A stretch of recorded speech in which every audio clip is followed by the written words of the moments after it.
after I got back from the front lines in Ukraine, I went from the front lines back to Kyiv, the capital, and did an interview with a Ukrainian TV station. And if you'll take this down, Jaden, let me just make sure that I get the name correct. TV host Natalie Letsenko. And she was absolutely wonderful, so pleasant to chat with. And I want to play for you a few different clips from this interview.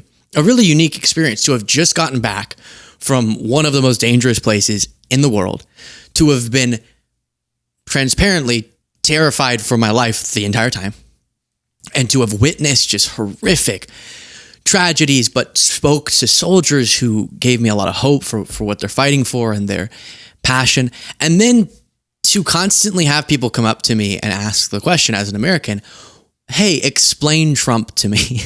Explain, what's his deal? To which I would usually say, I don't know. I don't even know. I can't explain it. I professionally try to explain it, but I can't. And so I'll play that clip for you first, which is the really only thing I can think to say is, I'm sorry. As an American, I'm sorry that my country is doing this in who we've selected for our leadership. But let me show you, so you can give perspective, because you'll hear her in one of the clips ask about this. Jaden, if you'll put this map up, you can see this is Kyiv. So this is a map of Ukraine. When I say front line, the red here are where the Russians are.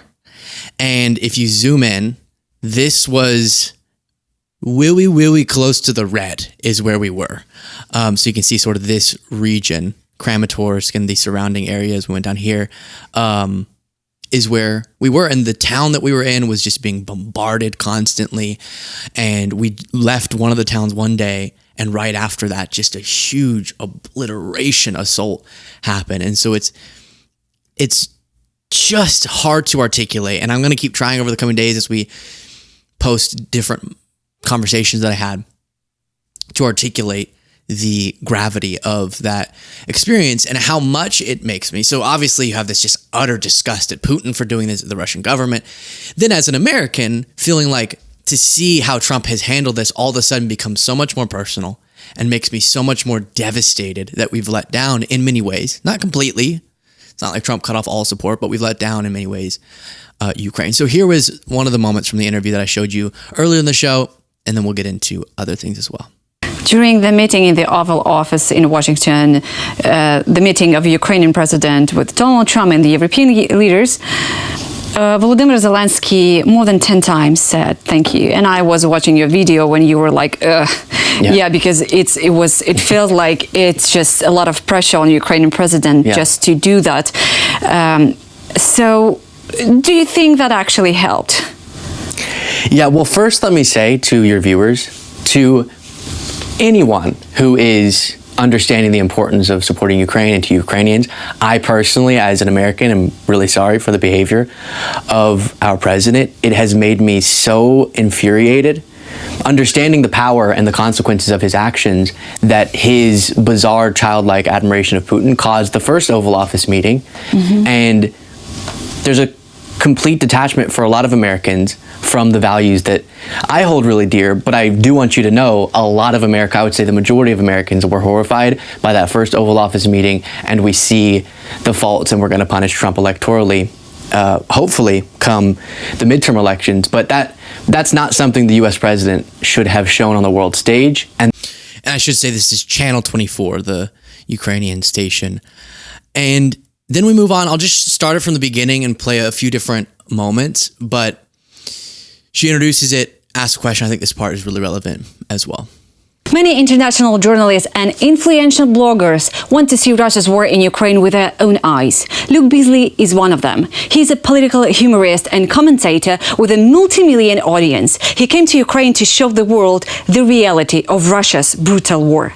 The attacks caught him both on the front line and in Kyiv. Luke, thank you for being with us in the studio. Thank you so much for having me, Natalie. Luke, you know, this is your first trip to Ukraine, right? Yes. Yeah, so you just arrived from the front line. Mm-hmm. What was your impression? You've spent there 2 days, as far as I know. Mm-hmm. No sleep, super loud, dangerous. What is your impression? Because at one of your latest video you posted on YouTube, you said, "I'll never be the same again." So what has changed in you dramatically? Well, I think first, it is really easy to get numb to headlines and stories about this war and about horrific bloodshed in general.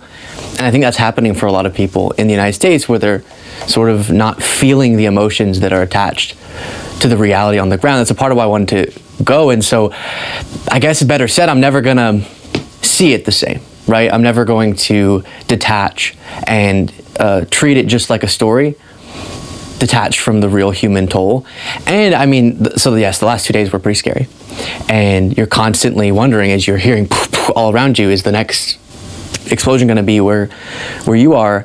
But I was there for 2 days, and people are there every single day. And so that's the other part of this.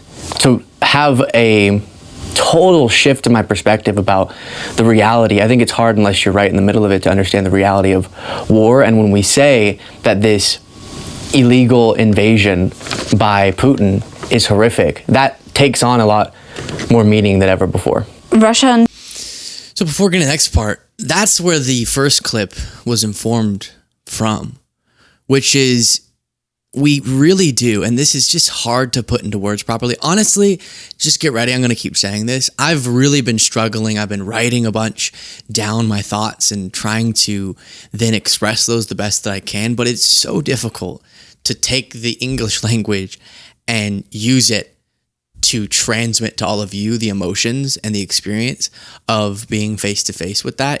Words fail, I think, is a part of this. And so it's so important that I try, because I don't want the experience to have not been able to convey itself to all of you, which was the idea, because we do this thing where it becomes just, I don't know, this big dispute of where the lines are drawn, or, oh yeah, that's really tragic. All right, we move on with our day. And it's not that we can just sit and be sad all the time. Y'all know that's not how I handle it. I very much try to bring lighthearted energy to the show, but man, it's easy to let Trump convince us that as he tries to, this is like two kids fighting in the park. He's used that analogy before, two kids fighting, and sometimes you got to let them fight it out. And recently we saw reporting about Trump considering just being like, I don't know, we're not going to help that much, but y'all go after each other. Or saying, why would Zelensky start this war with a bigger country? I mean, all of that was upsetting, and we all talked about on the show, and we were infuriated for sure. But then, and I want to be mindful about not over expressing, because I don't want your day to be ruined hearing some of these things.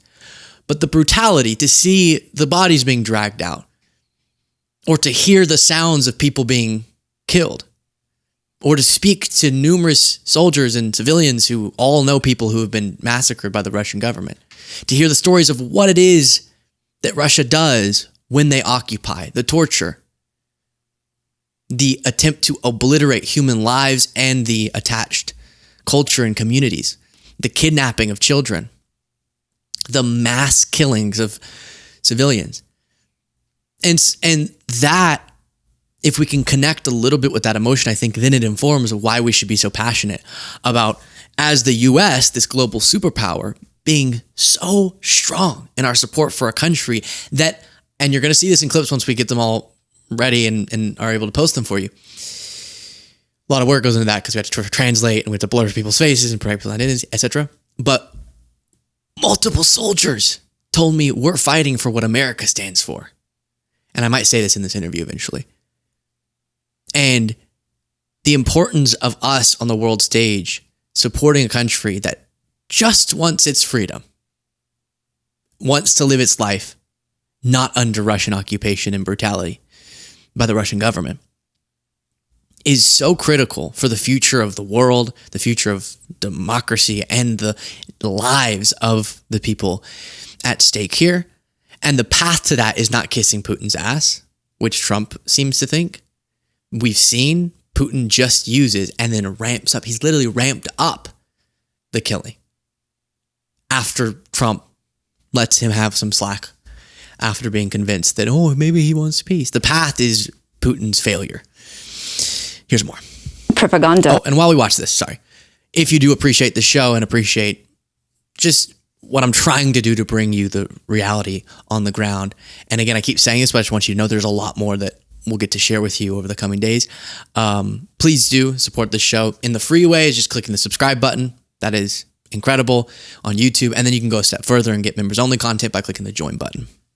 Is quite often saying that Ukrainian soldiers don't know what they are fighting for, which is quite ironic because that's the Russian soldiers who attacked neighboring country. Yeah. So they're not on their land. So we are protecting, they're attacking. How is that? What was your impression from the Ukrainian soldiers on the front line? Yeah, that's such a great question. It's something that I posed to every soldier we got to talk to. We got to talk to numerous soldiers on the front lines, literally fighting. I mean, who knows better what they're fighting for than them? And I asked them that question, and there was different exact word choice, but the same meaning from every single one of them, independent of one another, which was, I'm fighting for my family, I'm fighting for our country and the future of our independent country. And they have been face to face with what Russian occupation looks like. And some of them, we talked to one that we had to hide his identity because his family is in Russian occupied territory. And so if our interview was published without the blurred face and the distorted voice, then Russians would very likely find his family and kill them. And for him, it's as simple as, I'm literally trying to get Russians out of my home so I can see my family again. And that's the story we heard from each one of them. It's a fight for, yes, this more, zoomed out perception of Ukrainian independence, of course, but also so much more personally, literally the future and the fate of their families. And so I'm getting ready to go back to the United States. And I already get really upset seeing my fellow American commentators, sometimes, especially on the American right, perpetuate Russian propaganda. But I don't know how I'm gonna not freak out every time I hear that now, because I've heard it directly from them, and that stuff is just lies. Yeah, I'm gonna be oh my gosh. This is something I'm stressed about, is I don't like losing my cool completely. I like being really energetic, but not like screaming. Because there's enough stress in this world and I don't want to induce more. And I think it's good for you to be able to receive the information about what's happening and hear my commentary, but it kind of being processed in a way that doesn't cause your blood pressure to go crazy.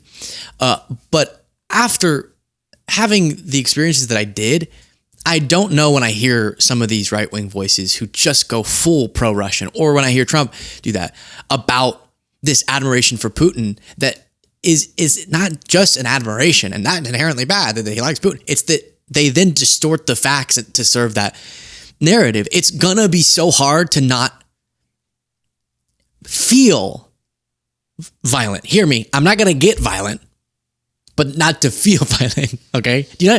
Like, I don't want to get to the place where I feel like I want to imagine hurting people. I would never hurt people, but having those bad thoughts you have is not where I want to get. But if I hear another voice being utterly dishonest in service of a murderous regime, it's going to be tough not to lose my mind and my brain explode and just being so angry. The other thing some people say anytime journalists do any reporting anywhere is, oh, was this like a propaganda tour you were taking on? Like Zelensky grabbed me and was like, let's go. Look, these soldiers say they're fighting for freedom, but really, the truth is Zelensky's doing this for, I don't know what their argument is, but because he wants war or something, or this was because of Biden's weakness. The Ukrainian government had actually, let me word it this way, they never would have allowed us to go to the place we went to because it's so dangerous. So journalists, from my understanding, are not allowed where we went.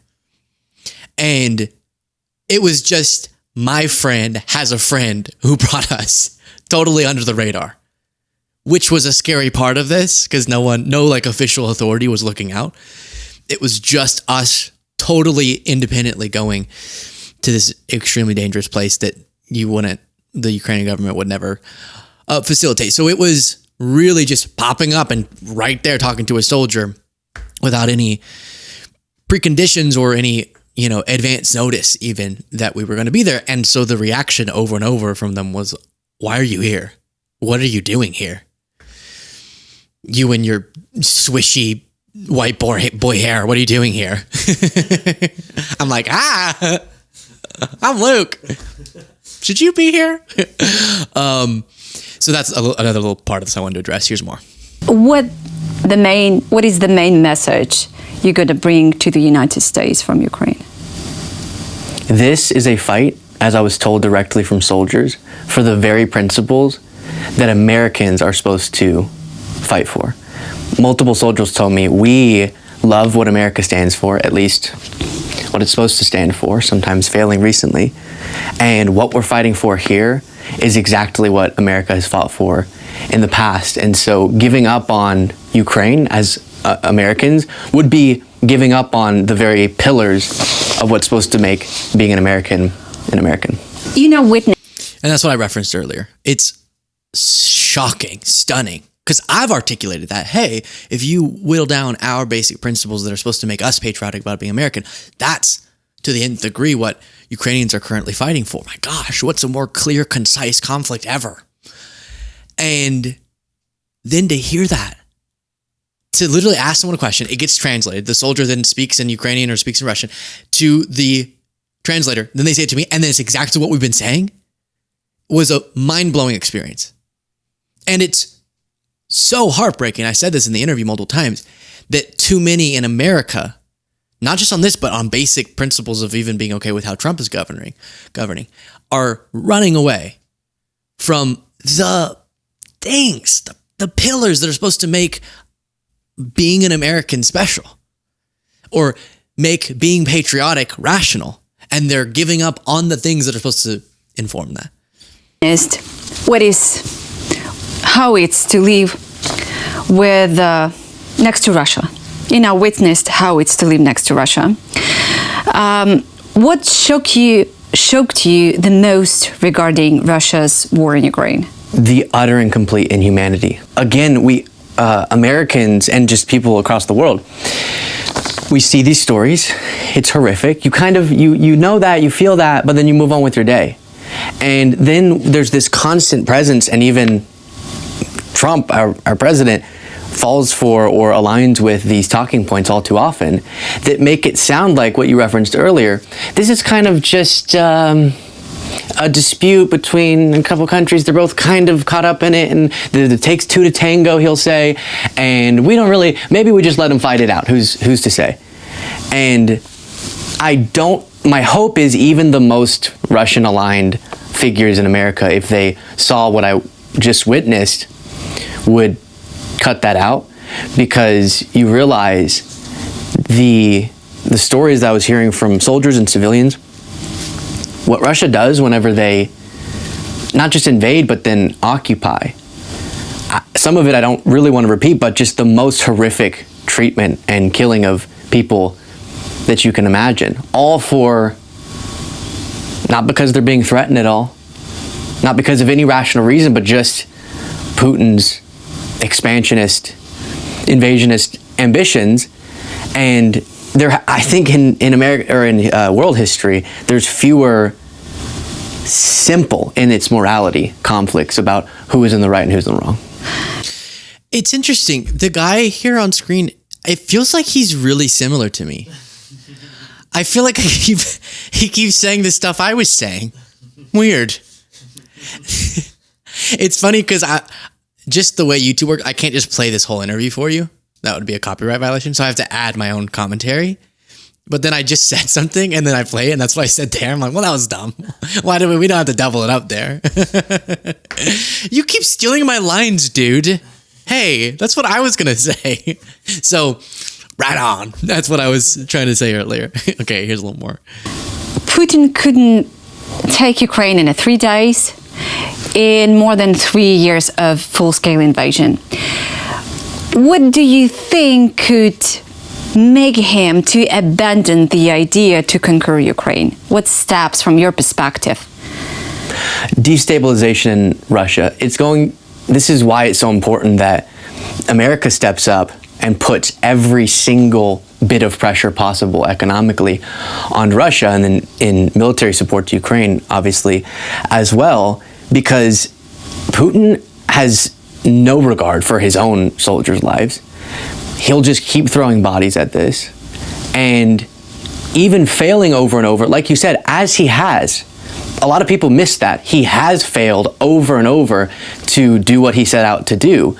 And so he'll keep that up until the threat of turmoil in his own country is bad enough to where the political risk of continuing this is worse than stopping it. And then he'll have to think of some fake reason about how he was successful in all this to deliver to his people. But there has to be a real change in the quality of life and in the stability economically, socially, and otherwise in Russia. It can't just be failures on the battleground here. It has to be impacting them closer to home so that he feels domestically threatened. Yeah. Yeah, and you heard me reference that before. Anyone who's acting like you're going to sit down with Putin and say, hey, if you stop now, we give you that land. And this, I brought this up to soldiers too. We give you that land. And we just sort of go, I don't know. Forgotten and forgiven. But promise us you'll stop now. It won't stop. And way more people will die. And just a paper agreement is as worthless as anything. Either what I just explained or a fair peace agreement that has ironclad security guarantees from European countries and the United States. Meaning, in the future, if Russia tried to further invade, it would be an attack on essentially NATO protections. Let's be honest. Those are your two options. Putin has to stop because things get so destabilized in Russia, mostly economically, which could happen. Both Europe and the United States hasn't even done close to what they could do. Europe has been funding through their purchasing of Russians' oil and gas, a ton of this. Then, so you have to do that, or you have to have some sort of strong security guarantees. And people who ignore that or distort that are not valuable in this discourse at all. And I'll just show you the ending because this kept coming up in conversations with Ukrainians. It was discombobulating. Yeah, absolutely. Look, it's a huge honor for me to talk with you, and I really hope that you're gonna bring your true messages about Russia's war in Ukraine. I really appreciate for that. Thank you so much. I really enjoyed this. Thank you. Thank you. Okay, to be clear, it wasn't the honor part. Everyone kept saying this to me. I'm so honored. That's not the part, okay? The part that I wanted to play for you is the number of people who came up and said, please bring this message back to the United States. Please get this truth to the United States, to Americans. Please don't forget about us. That was the just brutal one I heard multiple times. Please don't forget about us. And you heard her there so enthusiastically saying that she's grateful that somebody's trying to do that. And then all of us can play a part in it. So this isn't about me or, a very sweet compliment she made. It's about, we have an obligation to keep this at the forefront of the discussion. And to see people's reaction to just me being there was